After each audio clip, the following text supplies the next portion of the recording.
Look. Ooh.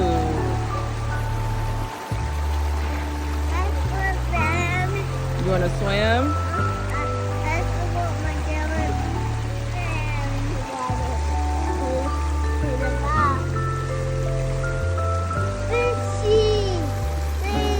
Do you see any fish?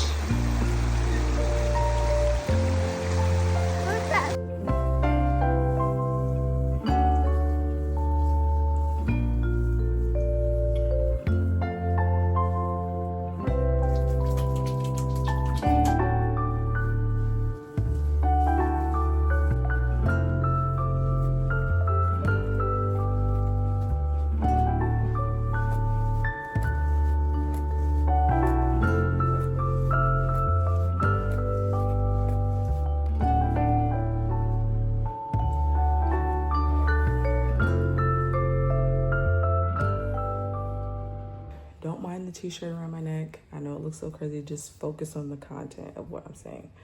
But I just did my hair and I don't like wet hair on my neck, so that's why I have this on. I tried to do the picked out look, but I just don't like it. I like when my curls are more defined. It just makes me feel better.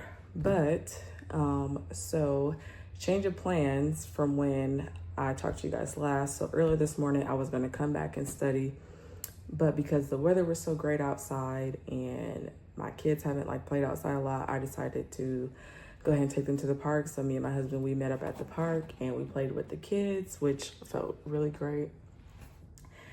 And I don't know, I just felt so blessed to be able to do that like during the week and just take them to the park. Like, that's one of the reasons why I like that I do 12-hour shifts, because when I was working Monday through Friday, yes, I did take my kids to the park, but it just felt nice to like go like in the middle of the day, you know, just randomly, and not have to deal with like rush hour traffic and everything and traffic jams.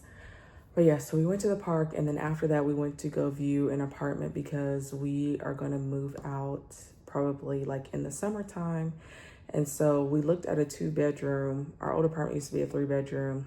We looked at a 2-bedroom, but my husband doesn't think that he can make the space work. So we think that we may do a 3-bedroom. I'm willing to sacrifice, just put up like a play gate so the kids stay out of the instruments and some of his art stuff. But we just don't, well, he really doesn't think he can make it work with just the 2 bedrooms. So we're looking at getting the 3. Yeah, and then we came back home, ate, and then I did my hair, as you guys saw in the last clip. And I'm just letting it dry now. I will put it up, but I don't want it to dry like in a weird cone shape, so I'm just leaving it down for now. The kids are in the back on their tablets. I have my lab kit here and my notebook, and I'm gonna go through some of the videos and try and see if I can do some of these skills. I think that's what I'm gonna do, is break it up by day. Using the fingertips of your non-dominant hand, palpate the artery distal to the cuff while inflating the cuff with your other hand. Note the point at which the pulse disappears and continue to inflate the cuff 30 mmHg higher.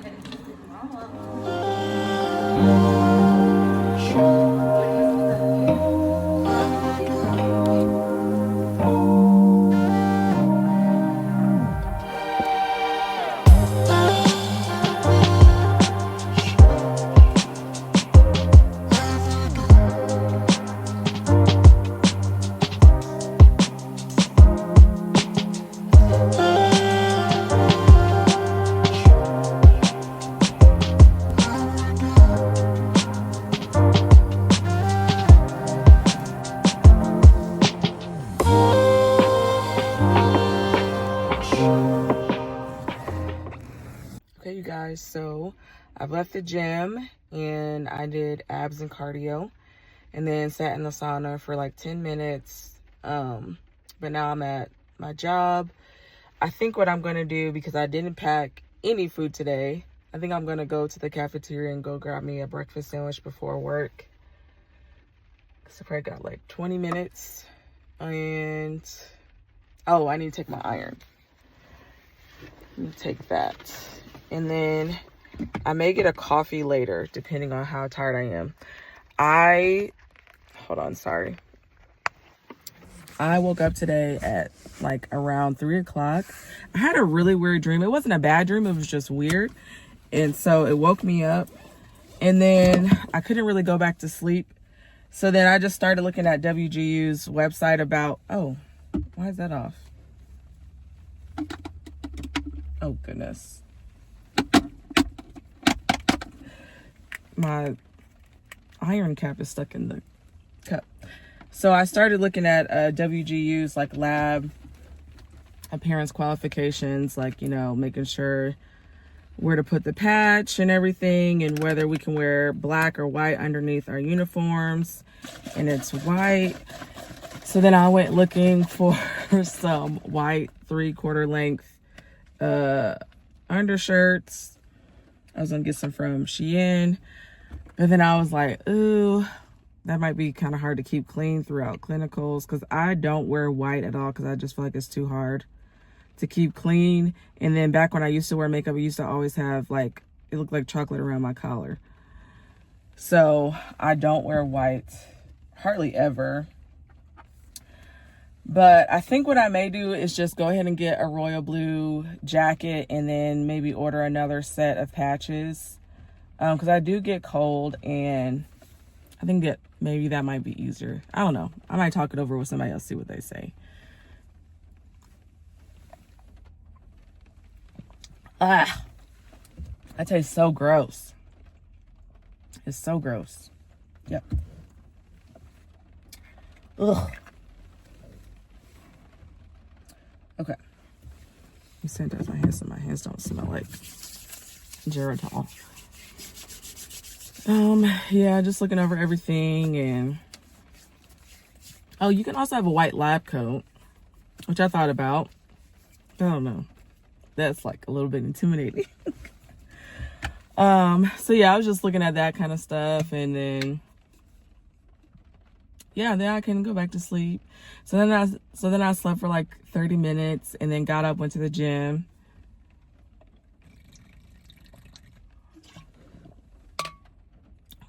But yeah, that's pretty much been my morning. I think I'm so like nervous for labs, so it's making me like not sleep well. And I know why I'm nervous, because I haven't like really practiced the skills like that, and I will do. I wanted to get through the content first, get that down like as my first layer of information, and then practice the skills. Oh, excuse me. So yeah. Oh, I guess I should probably go so I can go get some breakfast. Okay, I will see you guys in the next clip.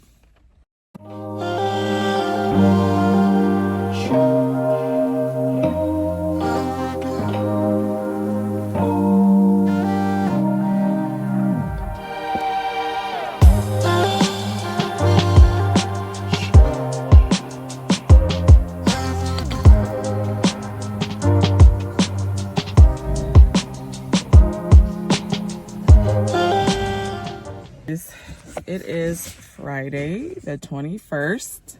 We are back at work again. After leaving the gym today, I did the Stairmaster for 30 minutes. And I was going to do the treadmill.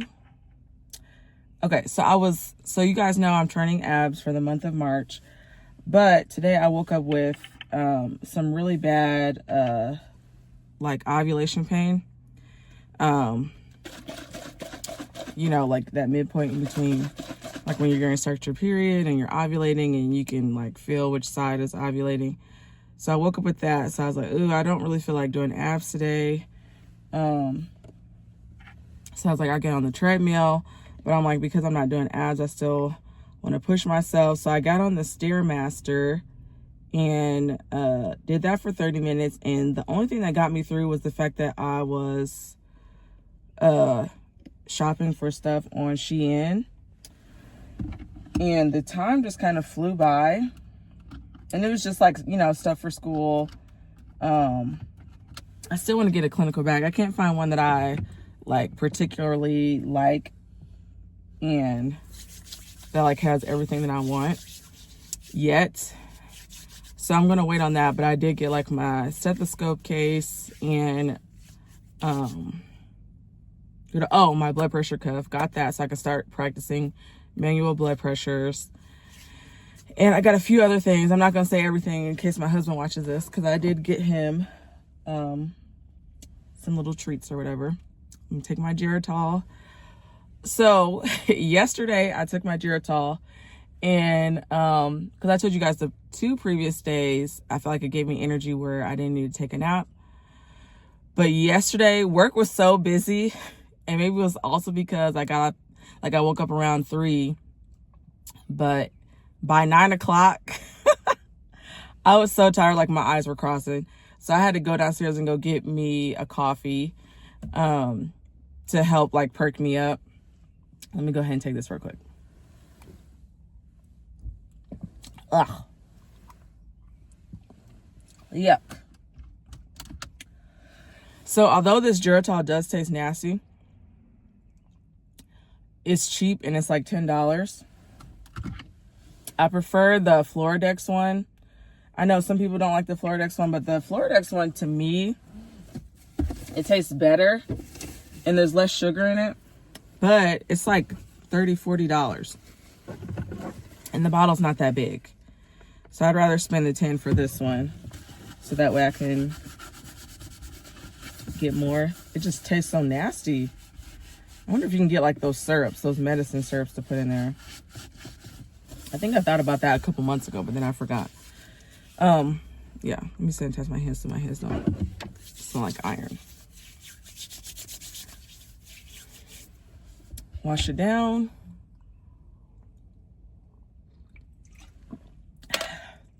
Yeah, today I'm in a good mood. We'll see how long that lasts. I do try to be positive. But just the capacity that our hospital is producing right now is, it's a lot. Like I told you guys in my other videos, we moved to a new building and like the floodgates have just opened. It's like really like that quote that says, what time is it? Oh, okay. It's really like that quote that says, like, if you build it, they will come. Yes. Because everybody's been coming. And as a unit rep, everybody has to come through me. So I feel like my job, everybody's job is hard, but I feel like I'm seeing from my perspective, my job is hard because it's like whether they're a discharge, an admit, they need prenatals, the babies when they're born, you know, making charts for 2 different units, high risk and labor room, and then also getting prenatals for all 3 of those units. So we also include like our OB/ED triage in that too. And then keeping track of all the deliveries and the logs. And then the anesthesiologists, they want to know their time so they can bill and stuff like that. And then like me and my charge nurse sit like right together. So like we call each other like co-pilots, because she lets me know what's going on. I let her know what's going on in case she needs to go to like a delivery or C-section, so she can see like what's, you know, going on and stuff like that. So it just can be like exhausting sometimes because my attention is split in so many different ways and you have to answer so many questions, and you have like nurses asking you questions about their patients, and you have to know about every single like patient that's on the floor, like when they delivered, if they're on MAG, if they're going up to high risk, or if they're going up to mother baby, if they're going to the NICU, what spot do they need to go to, who's the neonatologist for today, the different pediatricians. So like once they leave the hospital, who are they going to see, and then contacting that pediatrician. So it can be a lot. And then if we have a baby that was going to go to the newborn nursery, but they're not looking so great, they end up going to the NICU. So you have to switch spots, switch the doctors, switch the labels, you know, all the things. And speaking of that, I need to get going. Speaking of that, I was thinking that after I finish my lab, that I would transition into a student nurse role. So after your first clinical rotation, clinical rotation, you've been accepted, and I can't remember what else, but you can transition into a student nurse role where you get, I think it's 36 hours in a pay period of precepted time. And then the other time is PCT time. So you'll be doing like stocking and stuff like that, whatever. And so I want to transition into a SNI role because we do have like PCTs on our floor, but because our like hospital is so big, they do a lot of like the placenta runnings and like restocking rooms and like running blood and stuff like that. Like if the tube station is down or, you know, whatever else. And like it's a really like runner, it can be like a really runner intensive job, but I want to just do like, I want to be doing IVs. I want to be doing like drawing labs and like, you know, helping patients labor, holding the leg, stuff like that. Like that's what I want to do. So that's why I'm trying to get my first clinical rotation down. So that way I can just go ahead and kind of skip the PCT role and go into SNI role. Now I've been a PCT before and we literally just got PCTs like probably back in November. So before we had PCTs, me, like what I just told you guys, as a student, as the unit rep, I was having to run placentas, run labs, stuff like that. Now, granted, our building was smaller, but we didn't always have PCTs. And so, well, I'm trying to think, what was I going to say after that? Oh, I was saying that to say I'm not above it because I've done it. It's just I've done it and now I want to like practice more clinical skills. And so I'm trying to decide if I want to go ahead and move into the student nurse role, like after lab, or maybe like in June, because we already have our schedule out for June. So wait and transition. But the only thing with the SNI role is I think that they are all PRN. And so I don't want to lose my benefits because, you know, I do have 2 kids and like I said, I don't want to lose my benefits or healthcare benefits. Well, I'm just thinking something out in my head. But anyway, I don't want to lose that. And then I don't want to lose the tuition reimbursement. Now, it's really small. So I work part-time, but like I'll pick up. So like for part-time, you get $1,000 for the year. And then if you're full-time, you get $2,000 for the year. But if you're PRN, you don't get those benefits. And so even though it's not that big of a tuition reimbursement, I mean, like I said, keeping the health insurance and then also getting the tuition reimbursement and then also qualifying for a raise too. Because I guess last year when they did the raises, if you were PRN, you didn't get a raise, which I don't feel like is fair. I think it should be like case by case because when I was PRN when I was on, okay, let me get going because I need to clock in. But real quick, when I was a PCT on my other floor, I was PRN, but I was working 2 days a week because I needed the money or whatever. So, like I said, yeah, working part-time hours, but PRN. And so that's why I'm like, ooh, do I really want to go PRN? Because I do want to qualify for my raise when it comes up. But if I'm PRN, I don't. But it's like I'm working part-time hours. You know what I mean? So I don't know. I'm thinking about it because transitioning into the SNI role. Okay, sorry. I do need to get going. Transitioning into the SNI role would help me with my clinical skills. Okay, guys, let me get going before I mess around and be late. All right, bye. I finished my 12-hour shift, and it was a heck of a day today. Like, just, oh my goodness. Sometimes I wonder if I can actually do this, like become a nurse. And I mean, I'm going to because I'm in too deep now. Okay. But like even some of the nurses like, are you sure that you want to do this? Like,